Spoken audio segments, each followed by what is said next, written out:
विषय account, chapter number 5। मैं आपकी teacher Yogi Snehlata. Question number 17।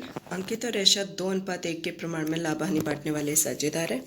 तारीख 31/3/2016 के दिन उनकी पेढ़ी की पक्की तलपट निम्नानुसार है।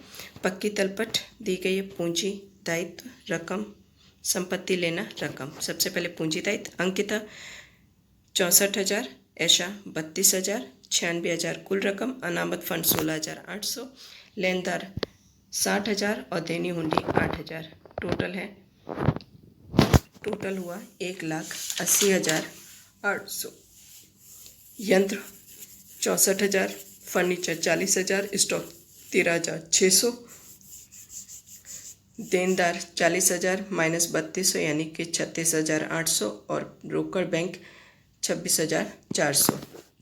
टोटल हुआ 1,80,800। अतिरिक्त जानकारी में अर्पित को 1/4/2016 से नए साझेदार के रूप में प्रवेश दिया है। प्रवेश की शर्तें निम्नानुसार है। पहला, अंकित अपने भाग में से 1/12 भाग और ऐशा अपने भाग में से 1/6 भाग अर्पित को देगी। अर्पित अपने भाग के अनुसार प्रमाणसर पूंजी लाएगी।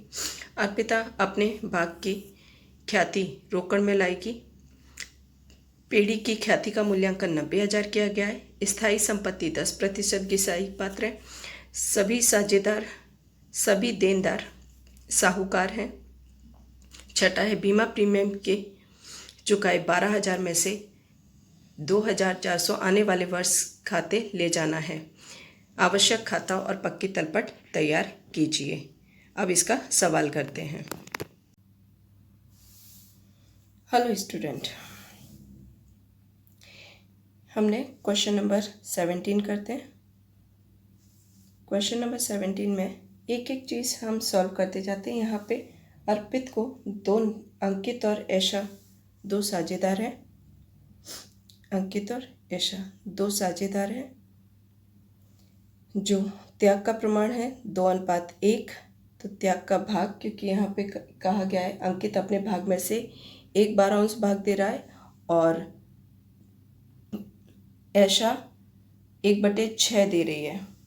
तो 1/6 दे रही है। 1/6 दे रही है यानी कि 2/12 हुआ। दोनों से मल्टीप्लिकेशन करेंगे तो त्याग का अनुपात आएगा 1:2। 1:2 आएगा। फिर क्या कहा गया है, अर्पित उसके भाग के प्रमाण सर पूंजी लाएगा, यानी कि अर्पित का जो भाग है टोटल करेंगे तो कितना होगा 3/12 यानी कि 1/4। अब ख्याति यहाँ पे कहा गया है कि ख्याति वो लेके आ रही है। तीसरे उसमें कहा गया है कि पेढ़ी की ख्याति का मूल्यांकन 90,000 है, यानी कि ख्याति 90,000 का उसका भाग कितना होगा, उसका भाग होगा ख्याति का 22,500। 22,500 ख्याति में उसका भाग होगा 22,500। 22,500। उसके बाद क्या कहा है कि अर्पित की पूंजी, यानी कि अर्पित उसके भाग की ख्याति रोकड़ में लाएगा, यानी कि यहाँ पे देखो अर्पित की पूंजी कितनी होगी। नई पेढ़ी में अंकित और ऐशा का जो भाग है 79 और 51, यानी कि सबसे पहले हम इतना कंप्लीट हुआ। अब हम सबसे पहले बाकी के करते हैं। उसके बाद ऐशा की पूंजी हम ज्ञात करेंगे कि वो पूंजी कितना लेके आए। हमने सिर्फ ख्याति अभी फाइंड आउट किया है। अब सवाल में कहा गया है आगे कि स्थिर पूंजी का 10% घिसाई करना है। तो स्थिर पूंजी हमारे पास कितनी है, स्थिर पूंजी में और सभी देनदार समृद्ध हैं, बीमा प्रीमियम के 12,000 चुकाए हैं और अगले वर्ष लेके जाएंगे। तो यंत्र का देखिए, यंत्र 6,400, फर्नीचर 40,000 है तो उसका 10% 4,000। उसके बाद देनदार मध्य हैं तो देनदार का कुछ नहीं आएगा। उसके बाद बीमा प्रीमियम के 12,000 चुकाए और यहाँ पे कहा गया है अगले वर्ष 2,400 लेके जाए, तो अग्रिम चुकाया होगा 2,400। सवाल के अंदर डूबत ऋण कहे गए हैं 3,200, तो डूबत ऋण अनामत 3,200। अब कोई दूसरी एंट्री नहीं है तो हम टोटल करेंगे तो 10,400 और यहाँ पे इसका टोटल करेंगे तो 10,400 में से 3,200 माइनस करेंगे और 2400 माइनस करेंगे तो 4800 आएगा। तो अंकित की यहाँ पे हानि आई है, तो अंकित खाते जो पुराना अनुपात है उसी में बांटा जाएगा 3200 और 1600। ठीक है, अब हम नीचे चलते हैं साझेदारों का पूंजी खाते। साझेदारों के पूंजी खाते में यहाँ पे शेष आके लेके गए, तो शेष आगे लेके गए देखिए 64,000, 64,000 और 32,000 अंकित, ऐशा और अर्पिता। उसके बाद कहा गया अनामत फंड 16,800। 16,800 है तो उसको हम पुराने अनुपात में ही बांटेंगे, 2:1 के उसमें बांटेंगे, तो अनुपात में आएगा 11,200 और 5,600।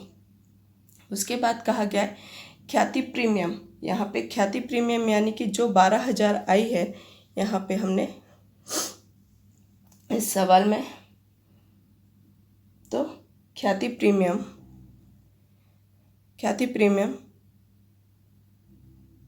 तो हम यहाँ पे देखिए। उसके बाद पुनः मूल्यांकन की हमने हानि लिखी है 3200 और 1600। अब यहाँ पे रोकड़ 43,000 और यहाँ पे है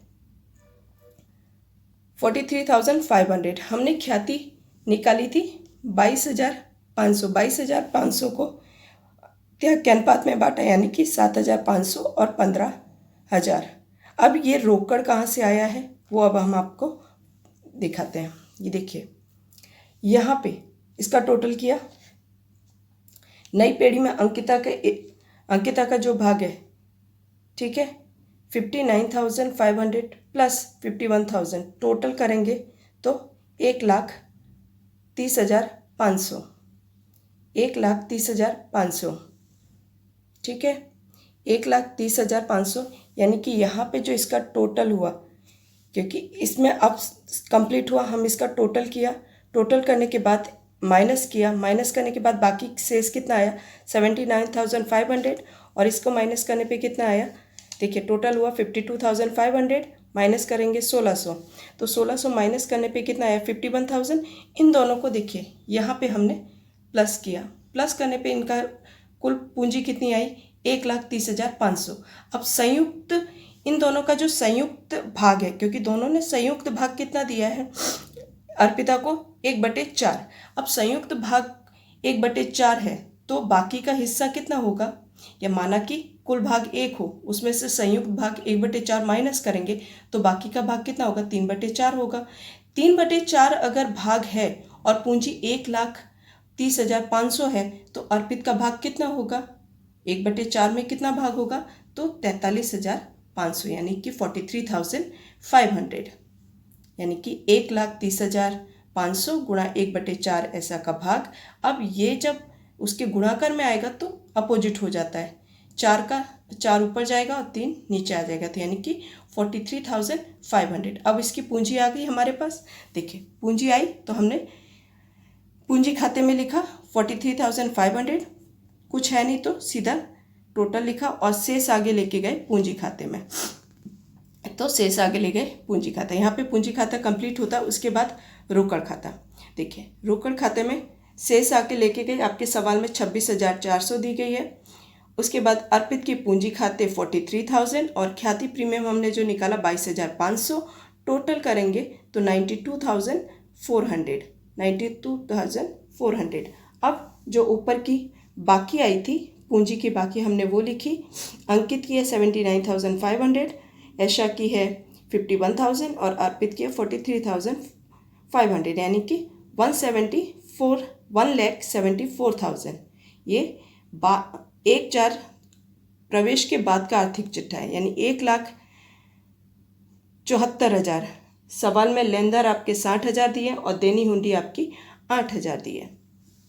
उसके बाद संपत्ति लेना पे आते हैं। यंत्र हमारा 64 है, माइनस कमी हुई है 6,400 तो 57,600 आएगा। फर्नीचर हुआ 40,000, 40,000 में 4,000 की कमी करेंगे तो 36,000। स्टॉक आपके सवाल में दिया गया है 13,600। देनदार पूरे ही करने हैं अप्लिखित तो यानी कि 40,000। अग्रिम चुकाया बीमा प्रीमियम का खर्च, क्योंकि आपके समायोजन में या अतिरिक्त जानकारी में 2,400 दिया है। और रोकड़ की जो हमारी शेष आई है, रोकड़ की यहाँ पे शेष लिखेंगे तो 92,400। इन सब का टोटल करेंगे तो 2,42,000। यहाँ पे ये सवाल विद्यार्थियों कंप्लीट होता है। इस तरीके से इस सवाल की करेंगे जहाँ पे पूंजी खाता, साझेदारों का पुनः मूल्यांकन खाता, पूंजी खाता, रोकड़ खाता और आर्थिक चिट्ठा कंप्लीट होता है।